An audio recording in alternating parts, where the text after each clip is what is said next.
So I think that we should talk to everybody about that. Good. Let's bring it up at the staff meeting. Okay? Actually, I kind of wanted to talk to you about something else. I'm still having problems with that student I mentioned. The veteran. Yeah. He's having problems with his paper still. His grammar is really poor, and he veers off subject, and he's just not really seeming to understand the assignments. Well, have you talked to him about it? Oh, many times. He comes into my office hours almost every week, but usually he just ends up arguing with me. Yeah, about his grades? He thinks his work is fine. I try to explain my reasons for my grading, and he just won't listen, and I've told him to go to the Learning Center and maybe have them help them review his papers, but he just doesn't seem very happy about that. Well, I would push him toward that again and refer him up to me if you're not sure what else to say, okay? I will. Actually, I just feel kind of nervous talking to him. His tone is very confrontational, and I feel like he's always on the verge of losing his temper. Has he made any threats? Are you worried about what he might do? No. I don't know. He makes me really uneasy, and I feel like every time I have tried to have a conversation with him, he just gets angry and storms out. If he ever threatens you, you call the police right away. Try to set some boundaries. Be more assertive. Let him know that his behavior is unacceptable. Suggest talking to me again and set him up with the counseling center. I'll try. And if you ever do really get worried, get out quickly and call someone.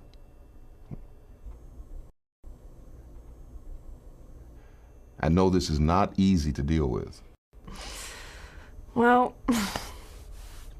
I had him rewrite his last paper, and although there were some improvements, there were a lot of the same problems, especially with his grammar, so I hand that back out this afternoon, so we'll see what happens. Good.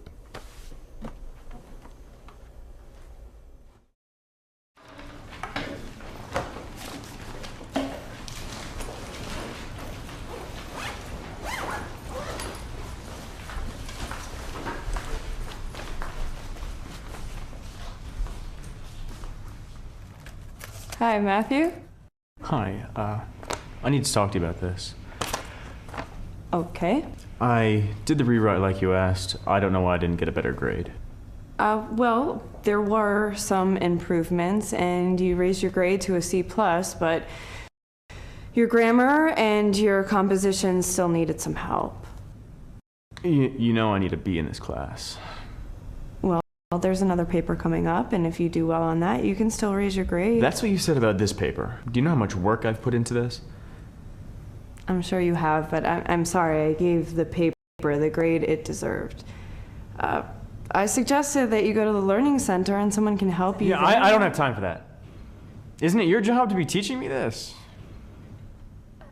I want to have a reasonable discussion about this, and I understand that you're upset, but it seems like you're not listening to my feedback, and it seems like we're stuck. You could take your issue up with the head of the department if you feel like things aren't getting resolved between us. Things would get resolved between us if you just listened to me.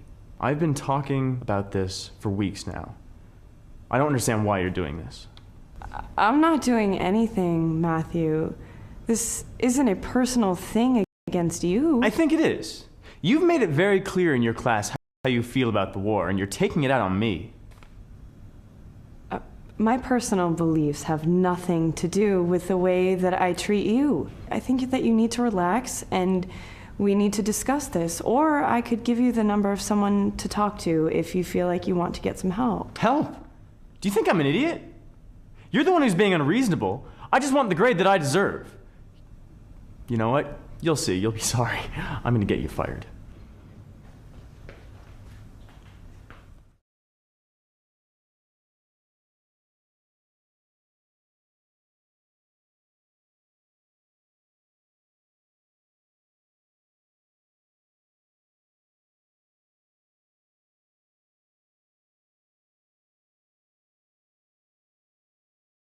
I think the instructor really did a fine job of responding to this student. By and large, I thought she did a nice job of not provoking even greater anger, attempting to talk him down, keeping a nice tone of voice, and she kind of radiated care for him and fairness while asserting her position on the matter, which was a legitimate position to take. Thought the scene with the department head really showed how difficult it can be to talk about fear when you really are afraid in the classroom, and I think that professionally that's something that's hard to admit to a supervisor, that you're feeling, I guess, unprepared with how to deal with a situation like that. And he did a good job of showing, when he realized that it was a really serious kind of situation, that he was taking it very seriously, coming around the desk and sitting down by her and being concerned about her safety. She could have easily been intimidated and not pursued her issue with him in view of the fact that he appeared to be rather busy at that moment. So one important thing to keep in mind is that there's a good deal of assertiveness and sticking with your agenda that needs to occur if it's going to be successfully managed. It's not always taken well, a suggestion that somebody needs help or counseling, particularly in a situation like the one we just observed. The timing of a suggestion that counseling might be needed is it's critical. And I think we all need to be aware that certain circumstances do not lend themselves to that attempt to refer. This would be one of them.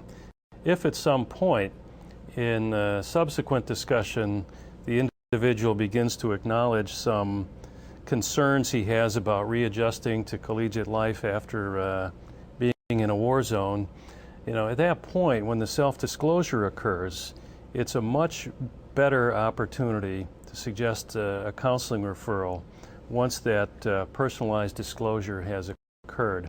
So I would have delayed that commentary and that recommendation to some subsequent point. The type of threat I thought was critical, because I know I was relieved when he said, "I'm going to get you fired," because then their protocol and there's kind of built-in things, and there's not the immediate physical threat. If he had just left it, "You'll be sorry," that would have been much more of a concern for me. Yeah, if it was an idle threat, that's one thing. If he actually would follow up and attempt to get her fired, I think it's pretty clear that he would be unsuccessful in doing that. That creates then yet another juncture at which we need to be aware of his attempts at that point to perhaps pursue other threatening behaviors. So it's kind of a watch and see, monitor the circumstances and observe his behavior and emotionality that needs to be considered. And it may be that at this point, if she goes back to the department head, that the department head might consider talking with someone from Judicial Affairs to find out all the options through that route, as well as maybe consulting with the counseling center and with the vet's office for any strategies that might be useful in helping him. Well, I also think even beyond just strategies, potentially context. So, like, has he been acting out in other places? Because I think it feels very different if this is someone who maybe is acting out in other classes or may have a record with Judicial Affairs or with the Veterans Administration or wherever else. So I think kind of the opportunity to get more information and more context to know what to do with this.